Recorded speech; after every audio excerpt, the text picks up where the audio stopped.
तर नमस्कार मित्रांनो, स्वागत करतो पुन्हा एकदा आपल्या एका नवीन व्हिडिओमध्ये. मित्रांनो, तुम्हाला देखील माहीतच असेल की 4 जानेवारी 2026 रोजी भव्य आणि दिव्य असा महाराष्ट्र केसरीचा 2026चा मानाचा पारंपरिक मैदान पार पडणार आहे मित्रांनो.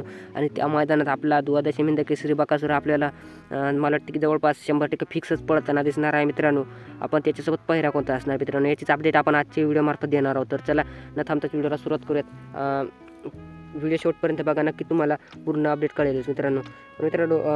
त्याआधी तुम्हाला देखील नवीन वर्षाची खूप खूप शुभेच्छा, कारण की उद्यापासून नवीन वर्ष हा 1 जानेवारी 2026 रोजीपासून लागणार आहे. तर मित्रांनो, मेन मुद्दा म्हणजे आपला द्वादशी हिंद केसरी बकासूरसोबत या मैदानात कोणता पायरा असणार. तर मित्रांनो, तुम्हाला देखील माहीतच असेल की 30, 29 आणि 30 डिसेंबरचा मैदान होता मित्रांनो. त्या मैदानात देखील पायरा फिक्स झालेला होता मित्रांनो.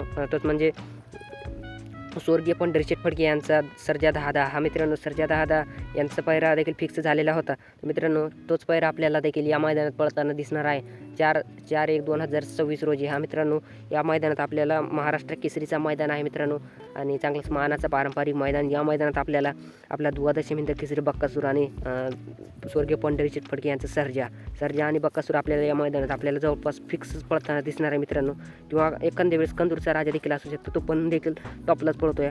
तर मित्रांनो, व्हिडिओ आवडल्यास व्हिडिओला लाईक करा आणि आपल्या चॅनलला सबस्क्राईब मात्र नक्कीच करा. धन्यवाद.